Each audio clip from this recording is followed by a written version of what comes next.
So the next range will go from like 10 to 30. Cantlay is 10 to 1. Berger and Casey are 20. Zalatoris is 28. Spieth is 30. Molinari is 33. Jason Day and Kim, both 35 to 1. That has changed since we began the show. Siwoo is still 35, but Jason Day is now 25 to 1. Sorry, 30 to 1 to win this event.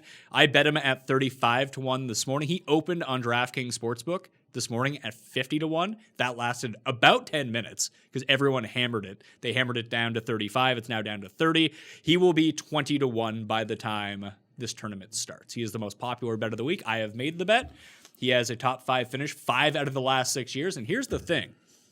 Day's irons in Phoenix, good. Lost 5 strokes putting in 2 rounds. That's back-to-back events. Torrey Pines and Phoenix, where he is now in 3 weighted rounds between those tournaments. He's lost 6.5 strokes putting in 3 rounds. Jason Day. Now, I know he's going through the putter change and everything, but he's lost strokes putting once in the past 5 years at Pebble with this setup, not the U.S. Open setup. And he comes inside the top 5 every single year. You get a chance to bet him at 35 to 1 or even 30 to 1 still. I like it. Let's go. It's the same logic that we used with Brooks last week. This is Jason Day. We're betting on him to win. We know he can win. And listen, I think Cantlay probably has just as much of a chance to win as Dustin does. But Day is not far behind those guys, I don't think, if they play to their premier levels at an easier course like this. Like, I don't know. Cantlay doesn't have 4 times better of a chance of winning than Day does. I saw the board, and I said, oh, looks like we're betting on Jason Day's ceiling this week.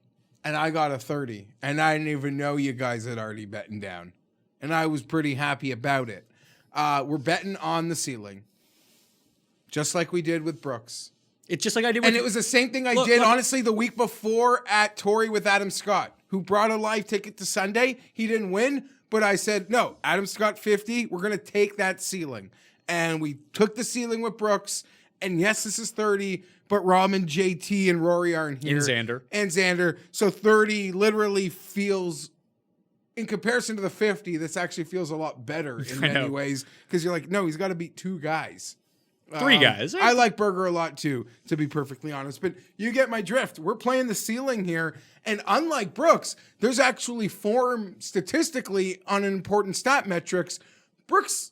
Coming into last week, we were really just banking on a ceiling. Like, really. It's no different than betting Patrick Reed. You're like, oh, just hope this is the week he decides to show up and play well. Because if he does, he'll win. Brooks is the same way. With Day, I think his odds are hurt by how bad his putter has been. Just because it's like miscut. The same thing with Brooks. You go miscut. And you look at Brooks like, oh, Brooks can't win anymore. He's no good. And then, he's still Brooks.